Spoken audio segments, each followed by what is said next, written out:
Үндсэн хуулийн 16 дугаар зүйлийн 16-гийн 10 дахь хэсэг зааснаар Монгол улсын иргэн нийгмийн болон өөрсдийн ашиг сонирхол үзэл бодлын үүднээс нам олон нийтийн байгууллага байгуулах сайн дураараа эвлэлд нэгдэх хэрэгтэй.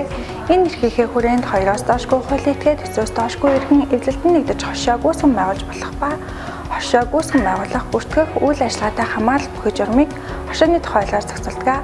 Хошоо бүртгүүлэхдээ хошооны дүүрэн батлагдсанаас хойш 30 хоногийн дотор тэргүүлэгчид харьяалах бүртгэлийн байгууллагад өргөдөл гаргана. Өргөдлийг хуулийн этгээдийн улсын бүртгэлийн тухай хууль засан журам нийцүүлэн гаргах бөгөөд хошооны дүүрэн үүсгэн байгуулсан тэргүүлэгчид болон хяналтын төрлийн бүрэлдэхүүнийг сонгосон хурлын тэмдэглэлийг хасгана.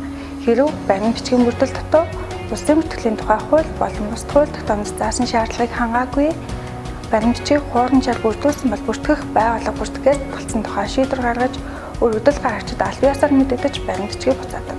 Хошооны тухай хуулийн 11-р зүйлийн 11-6, хуулийн этгээдийн улсын бүртгэлийн тухай хуулийн 18-р зүйлийн 18-ын 4 дахь хэсэг зааснаар өргөдөл гаргагч бүртгэх байгууллагын бүртгэхээс татгалзсан тухай шийдвэрийг үндэслэлгүй гэж үзвэл цахилгааны ерөнхий хууль заасан журмын дагуу гомдол гаргах хэрэгтэй бөгөөд гомдлыг эрдийн журмаар хийн шийдвэрлэнэ.